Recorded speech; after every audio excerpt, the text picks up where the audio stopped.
Welcome to The Explainer. Today, we're going to unpack one of the most personal practices out there, prayer.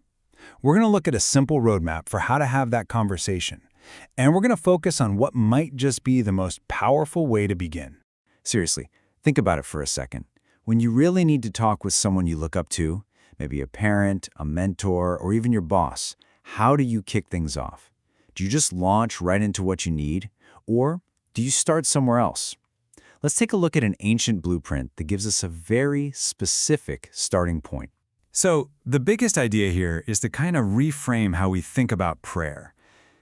Let's just set aside any idea of complex rituals for a moment. Instead, just picture something incredibly simple and natural. A child talking openly, honestly, with a parent they trust. It's all about the relationship, not just reciting the right words.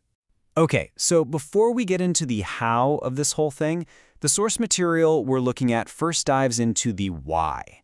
Specifically, the incredible power that comes from praying together, like as a family or in a community. See, this isn't just a solo activity. Shared prayer is framed as this amazing tool for building a foundation of faith, for tackling challenges as a team, and for really learning how to lean on something bigger than yourselves. It's a way to strengthen those family bonds in a really deep way.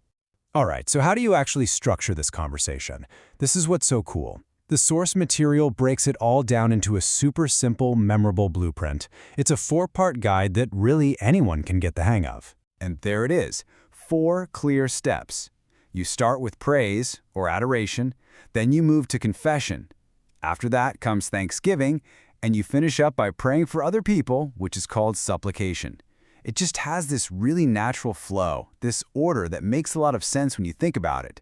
Now, all 4 of these are obviously important, but the framework we're exploring today really insists that mastering that very first step, praise, is the key that unlocks everything else. And here's the kicker. It's also, surprisingly, the one that a lot of us find the most difficult. Isn't that fascinating? I mean, think about it. Giving thanks for the good things in our life, or asking for help when we or someone we love is struggling, that stuff comes pretty naturally, right? But just straight-up praise, pure adoration, that's a different skill, and it's one that usually takes a little more intentional practice. So let's get crystal clear on what we mean by praise here. This is the crucial distinction. It's not, "Thank you for helping me get that job," or "Thank you for keeping me healthy." It's about taking a step back from your own situation and honoring God simply for who He is, for His power, His goodness, His creativity that you see all around you, completely separate from what He's done for you personally. Okay, so if praise is a skill we actually have to learn, where do we go to learn it? Where's the teacher? Well, the source points us directly to the scriptures, which basically offer a masterclass in this exact art. And our guide for today is going to be Psalm 148. This passage is just a beautiful and powerful template for praise.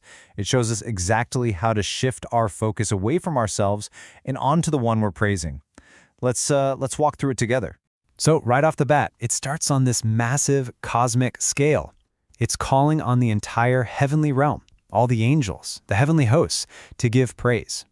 It immediately lifts our eyes up, way beyond our own little world. And then, look what it does. It brings that huge cosmic scale right down to the things we can actually see and experience. It's like the sun, the moon, the stars, all of creation is being invited to join in this huge chorus of adoration. It gives us a prompt, a reason to praise just by looking up. And right here, this is the fundamental reason for all of it. Why should all these things praise? It's simple, because He is the Creator. The praise isn't based on a good mood or a fleeting feeling. It's grounded in the solid, eternal truth of who God is. So why does this matter so much? Why is starting with praise so critical to this whole blueprint? Well, the source argues that this single first step has the power to change our entire perspective, especially when we need it the most. Now, this is a really profound idea. The source basically asks us to imagine a scenario. What happens when you choose to praise, even when you are in the middle of deep pain, when it is the absolute last thing on earth you feel like doing? And that's the powerful outcome. It's not some magic wand that makes the problem vanish, But what it does is it changes your relationship to the problem. It has this incredible power to lessen the weight of your suffering just by shifting your focus.